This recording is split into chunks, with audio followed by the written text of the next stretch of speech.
नमस्कार मित्रों, जैसा कि आज दिनांक 29/4/2024 को दीनदयाल उपाध्याय गोरखपुर विश्वविद्यालय गोरखपुर के बीए 6th सेमेस्टर एग्जामिनेशन 2023-24 के अंतर्गत हिंदी विषय का फर्स्ट पेपर जो हुआ है भाषा विज्ञान हिंदी तथा देवनागरी लिपि प्रथम पेपर हुआ है। CBCS मूड में कोड था HND 305।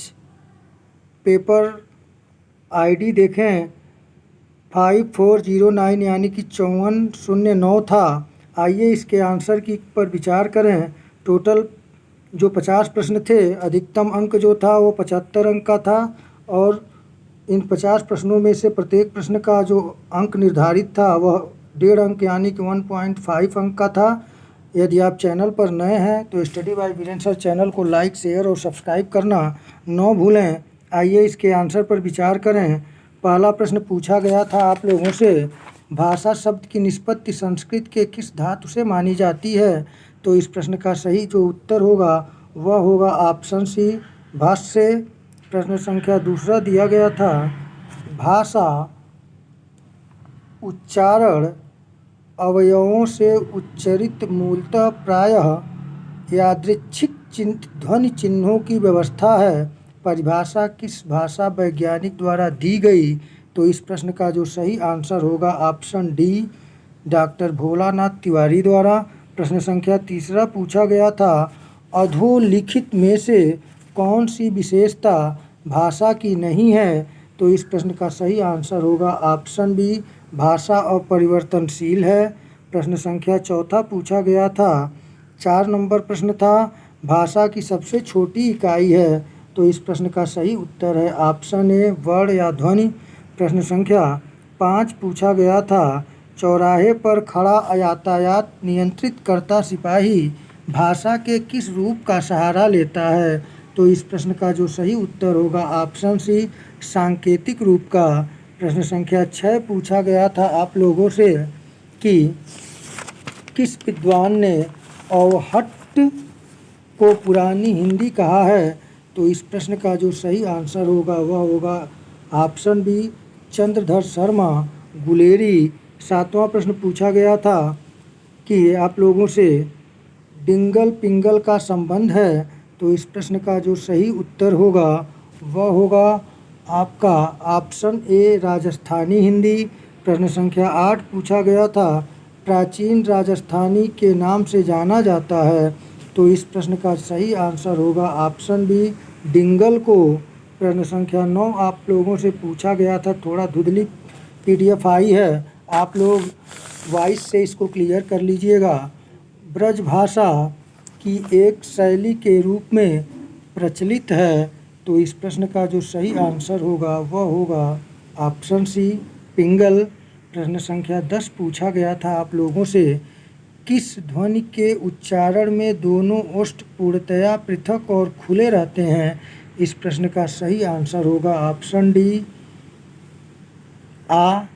प्रश्न संख्या 11 पूछा गया था आप लोगों से, हस्त शब्द उदाहरण है? तो इस प्रश्न का जो सही आंसर होगा वह होगा ऑप्शन ए, तद्भव।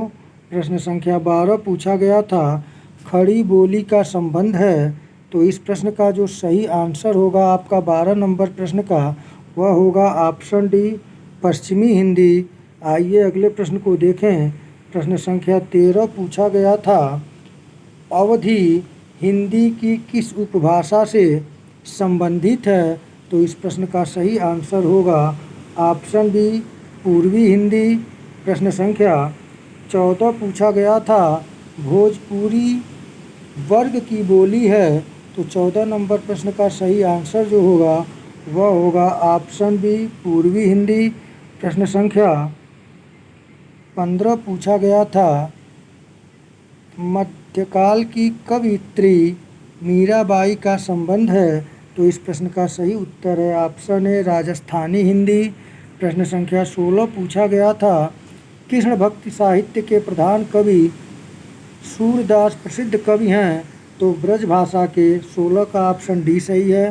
प्रश्न संख्या 17 पूछा गया था आप लोगों से, संविधान के किस अनुच्छेद में हिंदी को राज्य भाषा का दर्जा दिया गया है?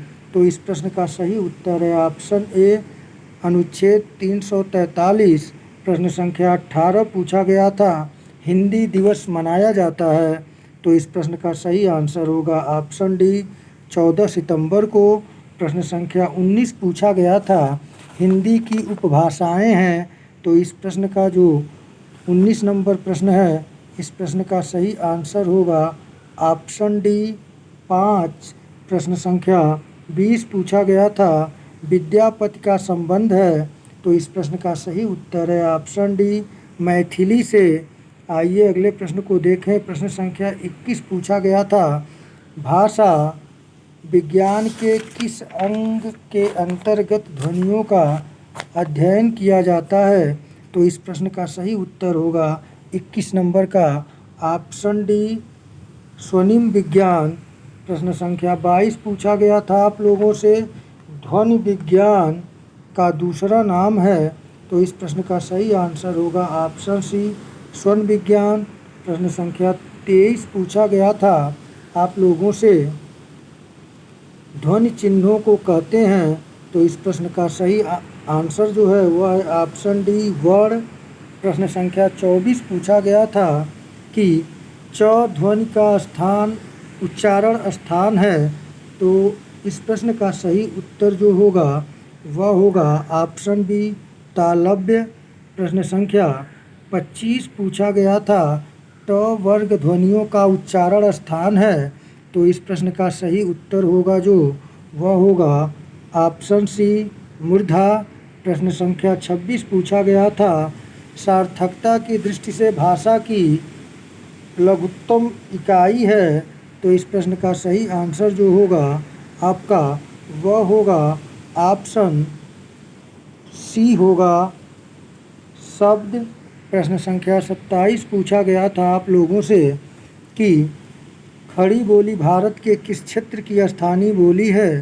तो इस प्रश्न का सही आंसर जो है वह है ऑप्शन ए, दिल्ली और मेरठ। प्रश्न संख्या 28 पूछा गया था, देवनागरी लिपि का विकास माना गया है। तो इस 4 ऑप्शन से आप सही ऑप्शन का चयन करें, आपको पता भी होगा। इस प्रश्न का सही आंसर होगा ऑप्शन बी, ब्राह्मी से। प्रश्न संख्या 29 पूछा गया था, व्यापक क्षेत्र में व्यवहार की जाने वाली भाषा को कहा जाता है। तो इस प्रश्न का जो सही आंसर होगा वह होगा ऑप्शन ए, संपर्क भाषा। प्रश्न संख्या 30 पूछा गया था, निम्नलिखित में से देवनागरी लिपि की विशेषता नहीं है। तो इस प्रश्न का जो सही आंसर होगा वह होगा ऑप्शन डी, विकास की दृष्टि से लिपि ब्राह्मी और खरोष्ठी की समकालीन है।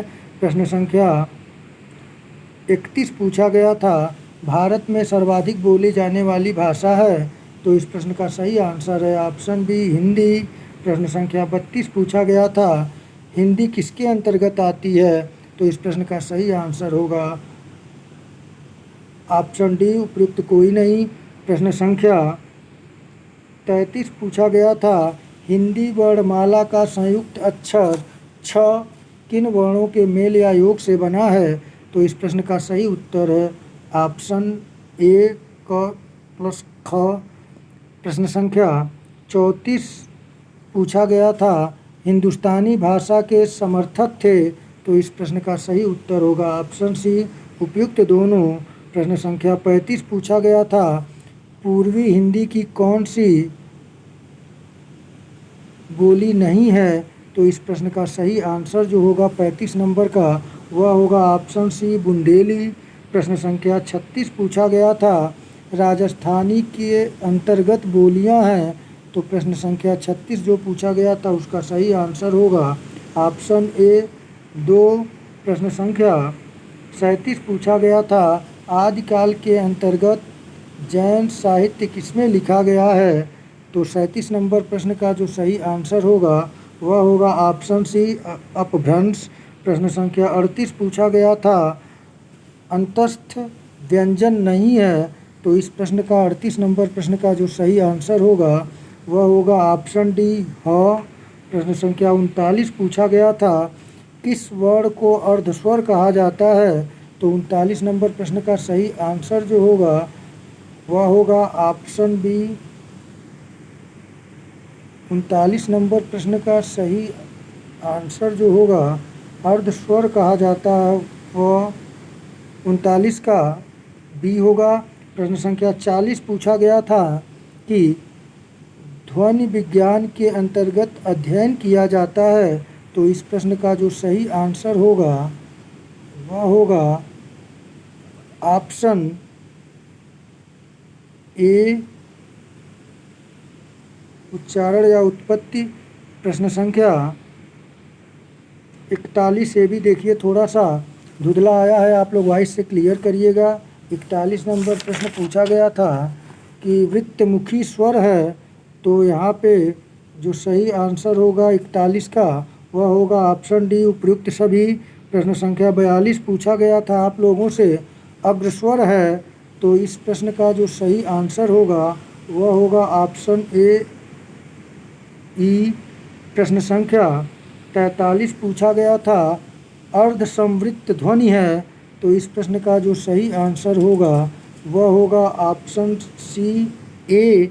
प्रश्न संख्या 44 पूछा गया था बीजापुर, गोलकुंडा और अहमदनगर में बोली जाने वाली बोली है, तो इस प्रश्न का जो सही आंसर होगा वह होगा ऑप्शन बी दक्षिणी हिंदी। प्रश्न संख्या 45 पूछा गया था निम्नलिखित में से कौन सी लिपि प्राचीन भारत में दाईं ओर से बाईं ओर लिखी जाती है, तो इस प्रश्न का जो सही आंसर होगा वह होगा ऑप्शन बी खरोष्टी। प्रश्न संख्या 46 पूछा गया था मूर्धन्य ध्वनि है, तो इस प्रश्न का जो सही आंसर होगा वह होगा ऑप्शन डी उपयुक्त सभी। प्रश्न संख्या 47 पूछा गया था देवनागरी लिपि है, तो 47 नंबर प्रश्न का जो सही आंसर है वह है ऑप्शन सी अक्षरात्मक। प्रश्न संख्या 48 पूछा गया था ओष्ठ्य ध्वनि है, तो इस प्रश्न का जो सही आंसर होगा वह होगा ऑप्शन डी उपयुक्त सभी। प्रश्न संख्या अगला देखें 49 नंबर प्रश्न पूछा गया था नागरी लिपि सुधार समिति के संयोजक थे, तो इस प्रश्न का सही आंसर होगा ऑप्शन ए आचार्य नरेंद्र देव। और अंतिम और 50 नंबर प्रश्न पूछा गया था आप लोगों से आधुनिक भाषा विज्ञान के जनक माने जाते हैं, तो इस प्रश्न का सही आंसर होगा ऑप्शन सी सस्यूर। इस प्रकार मित्रों मैंने HND 305 जो कि BA 6 सेमेस्टर यानी BA छठवां सेमेस्टर एग्जामिनेशन 2023-24 के अंतर्गत हिंदी प्रथम प्रश्न पत्र था, इसका मैं 50 प्रश्नों के यथासंभव सटीक और सत्य आंसर की जारी किया हूँ। यदि एक दो में त्रुटियाँ हों तो आप लोग उसमें जो कमेंट के माध्यम से उसके सही उत्तर को आप बताना। अगर हमें पहले प्राप्त हो जाएगा तो हम उसे आप लोगों को कमेंट के माध्यम से सूचित कर देंगे। तो मित्रों आप लोगों का पेपर अच्छा हुआ हो, आप लोग अपने सेकंड पेपर की तैयारी अच्छे तरीके से करें, आप अच्छे अंकों से उत्तीर्ण हों, इसी शुभकामनाओं के साथ नमस्कार।